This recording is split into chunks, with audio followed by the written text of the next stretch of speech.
So what is up, everyone? Welcome to my final chapter of the Xserve raid hack. Stay tuned.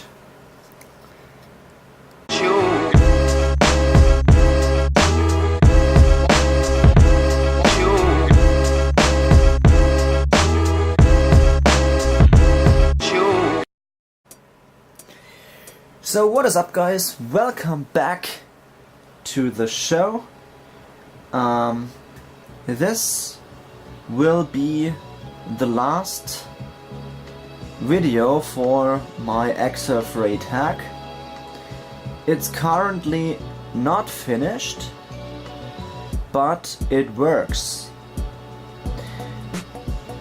There have been a lot of steps in between from the last part to this part that I did off camera because I wasn't sure what would be working best, and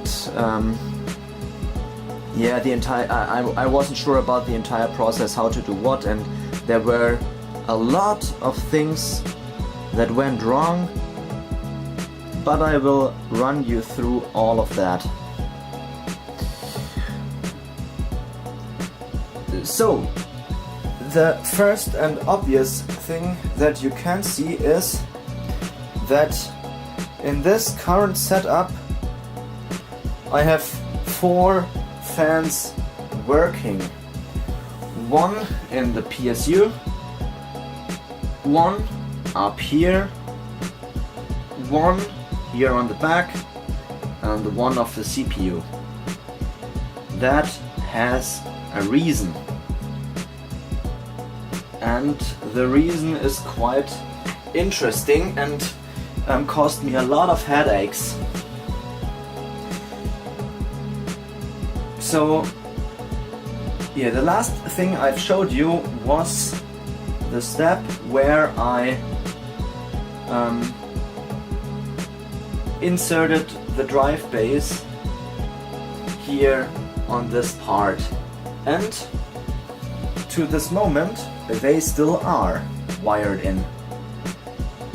But, and that it's quite a big but, I showed you the wiring as well, and the wiring was like, I had this splitter, the SATA power splitter, that took 4 it converted 1 Molex to 4 SATA power adapters, and that caused me quite a lot of problems because my PSU didn't like to have so much power drawn from it at one moment. So you have to think about the following thing. Hard drives, when they are on, don't consume much energy. The time where they consume a lot of energy is in the startup process. And I had my 5 hard drives running from one internal HDD DVD Molex power adapter, and that caused the entire Be Quiet PSU to shut itself down. So after starting the thing, it lighted up for half a second and then it went out again. Yeah, and that is because of the power draw of those drives while spinning up. That was too much for my PSU, and so it quitted out. Therefore, I had to make one change, and that was to use another of those hard drive power adapters to run another 2 hard drives. So I had 3 hard drives on one of one set and 2 hard drives on another Molex power adapter. And after I did that, it suddenly worked like a dream. But I have a lot of things in my case that need Molex power adapters. So I have my unit, my control unit for the fans that works via Molex. I have my RAID card in there that works via Molex, and I have those 2 other Molex that use the power to power up those hard drives. So now I am missing 1 Molex power adapter to run my fan unit, to run all of those remaining fans to cool my system down. I have it on order, but it will arrive in 2 weeks, I think. And until then I will run my server like that, openly, to let it cool down efficiently. So how it works is, I have those 2 fans coupled together, and they are PWM style fans, and they take their current from the onboard fan controller of my motherboard, and that works quite well. Those fans really are needed. This fan I hadn't, it was off, and after my initial setup was done, I wanted to put the data on it. This entire unit really got hot. So yeah, those fans are essential, and they will go right in there after the Molex splitter has arrived. When it's there, I will clean up all of this mess, and those 2 fans will run smoothly in there and will work like a dream. And then the cooling will be really good. But for the meantime, yeah, it will be like that, and it's okay too. Those hard drives have sensors on them, and I've looked the temperatures up, and they really are okay.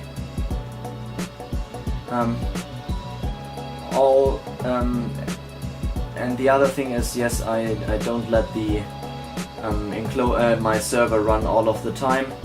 I shut it off quite frequently in the night, and if I know I won't need it the next 2 hours I won't need it, then I shut it down.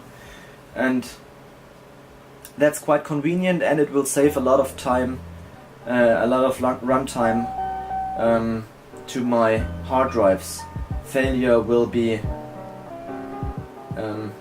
longer away from them.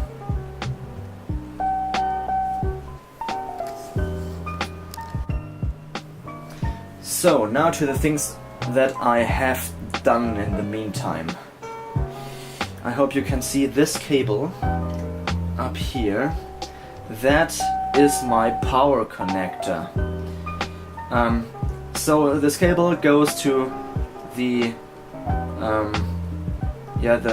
those jumpers, or I don't know what they are called on the motherboard, and then they run here to this unit, where they are hooked up to the front panel, so that I can at the push of the button on the front of my server I can start it up and I can shut it down, which wasn't that easy to do, but I will tell you that later on. So, what did I do? The first thing I did before installing an operating system was to look after my RAID card. And I initialized that by there's a switch and you have to hold it and you have to do a little switch work. I will show you that now. Let's get a little bit into that.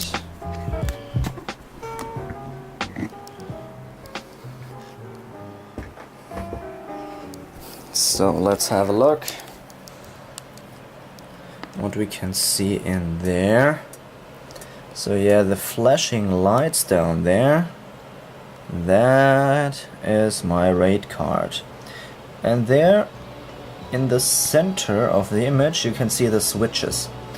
Those switches have to be set in the right direction so that the RAID controller knows which kind of RAID it has to operate. And my current RAID setting is a RAID 5 setting, meaning if one of my drives fails, I can safely put it out, put a new one in, and this RAID controller will restore all of my data, having nothing to do but just changing out the hard drive. Back there you can see the switch where you have to which you have to hold down to get the controller to make a new hardware RAID by using those settings from the switches, which really worked quite well.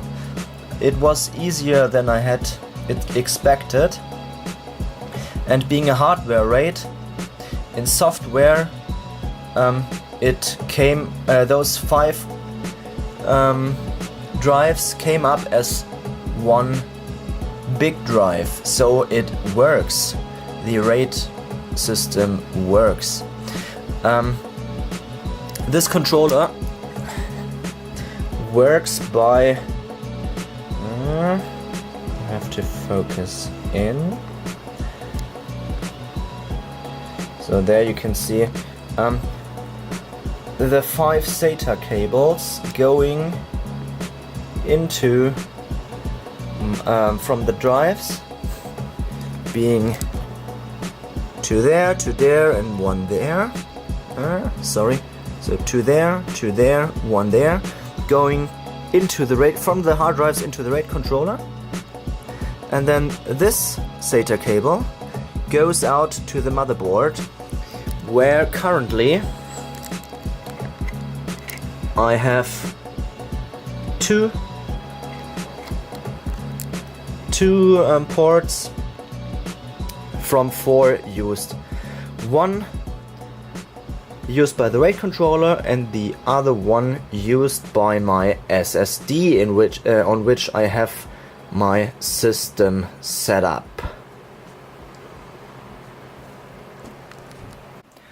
So now back to the software side of things. I am running the software Open Media Vault, which is a Debian-based Linux system for server applications. It really works quite well. For the initial setup you will need a monitor. I plugged mine in on my VGA, that worked really well, and you will need a mouse and a keyboard. So you have to remember that you can't do that all remotely. You have to use those on your motherboard. You will also need an internet connection so that the server can set it up to an IP address. It is recommended, and I did this as well, to unplug the unused hard drives. So my storage, my 5 storage drives, I unplugged the cable so that the setup can be installed just on my main drive on which I want to have it running, which is the SSD. I have to say as well, this SSD is really an overkill. I'm not sure about what to do with it, because you just need I think 3 or 5 gigabytes, and so I have 120 gigabytes left on this drive freely. Maybe I will put some hungry some big files on there which I have random access to. I'm not sure about that yet, but yeah, you have to do it like that. One thing you have to know is you have to install this box via an ISO image, and I burned that ISO image to an USB drive, and so you do your install from your USB drive to your server, but that's not a problem. What I will show you next is my server on the software side of things. So guys, there we are on my main machine, logging into the GUI. You do this by going into your default internet browser and googling the IP address that was given to you while the setup. Then you log yourself in with the you set in the installation process an admin account and a password, and then you can log yourself in. So guys, that is the software itself. I will go a little bit nearer to it so that you can look at it a little bit better. So guys, that is the web interface which you are presented with. You come in, and the first thing you see is this main page, which is quite useful. You see what services are currently running, and you can activate or deactivate them. So in the moment I have a Samba server running and the SSH service on, so that I can access it over SSH. The Samba server is really necessary to let other Windows machines see your data, and under that you can see the system information. So my host name and the version I'm running, this software version, my processor, which is an old AMD Athlon 64 dual core 5000 plus processor, the kernel, the system time, the running time, which I'm at the moment are on 4.5 hours, the CPU usage and the storage usage.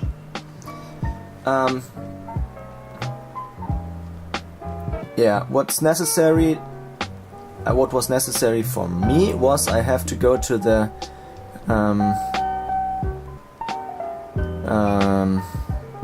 energy yeah, where the energy savings are. You can plan it, and there there you can assign what the start button of the Xserve can do, and there you can say, if you press the start button, please shut down this server safely. So you're not crashing it down, it will shut down safely. And that was really important for me.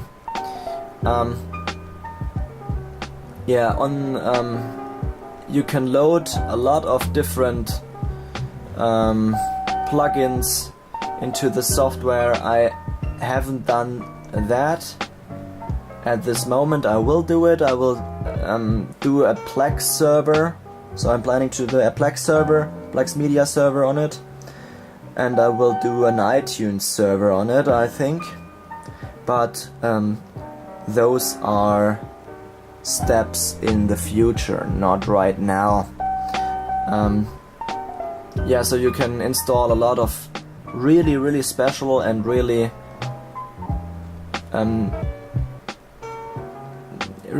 nice things to make your server better than it already is. Yeah, under storage is where you set your here under the first thing, the real disks, you can see what is what drives are linked to this server, and there the downer one, there it says 119 gigabytes, that's my SSD, and over that you can see my RAID system. It is just one, the server sees it just as one drive, and it has 10.9 terabytes, so 11 terabytes of storage in one drive. So thanks the Xserve.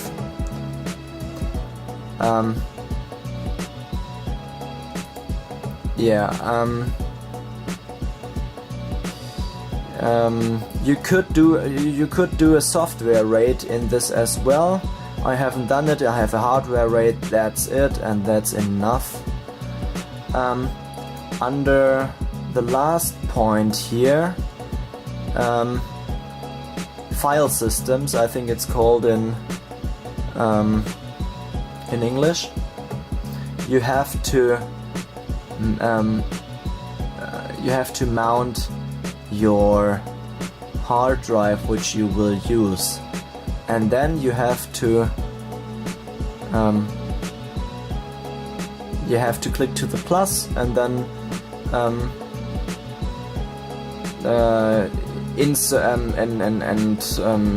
make a new file system which is located on your data storage drives.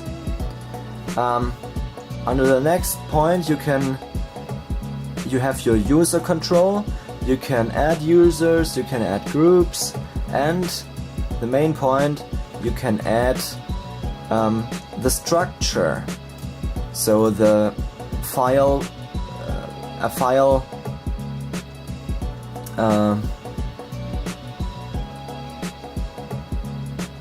the place where you can store your files.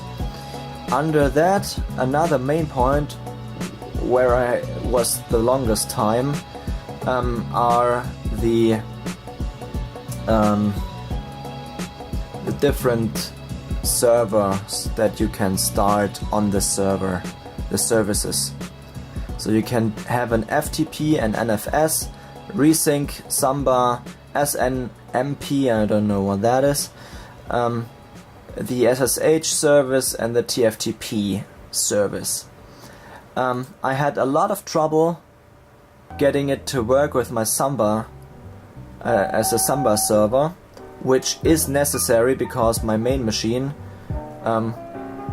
it looks like a Hackintosh, but I have no Hackintosh software on it. It is just a Windows-based machine running in a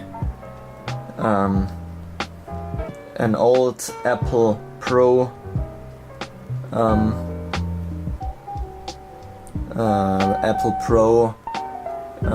case, and running on Apple Cinema displays, but it is really just a normal Windows 7 computer, and I had a lot of problems getting the server seen by my PC. You have, firstly, on the top you have to activate it, and if you when you activate it, you have to save it, and you have to, there comes a yellow box up there, and then you have to allow the savings to happen. That's really important. You have to look at your work groups, and then you have to shut your server down and open and then start it again. After you did that, my PC was able to find it. But yeah, it was a lot of hassle and not the easiest of processes. By the way, to shut your server down in the menu, you can go up here in this corner. I have to adjust. You can click up here, and then you can log out of your system. You can restart it. You can do a standby mode, and you can shut it down in the software right here. I don't do it like that. As I've already told you, have my power button linked to that feature, and whenever I don't use it, I shut my server down, which is quite easy. Press of a button, it's down. Press of a button, half a minute later, by using the SSD, my server is up running again, which I'm quite happy with. So yeah, that was the software side of things. That's Open Media Vault. I like it really much. It is a great program. So now back to my Xserve. So yeah, guys, to sum my server up, I have a few final thoughts about this experience. It was harder for me than I had imagined it to be. I had a lot of problems, and yeah, you saw a lot of them.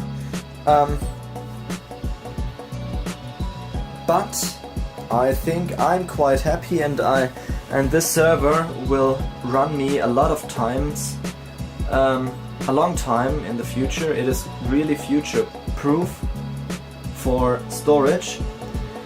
In the moment I have 5 drives in it. I can add another 9 drive in this server. The cooling is laid out to approve it.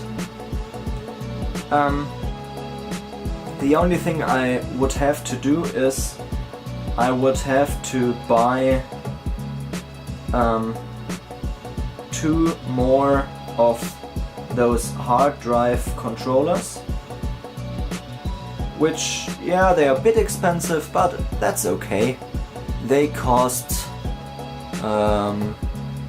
yeah, something like 90 euros, but they work really well for a hard drive, for a hardware RAID controller. That's really cheap, and I'm happy that this hardware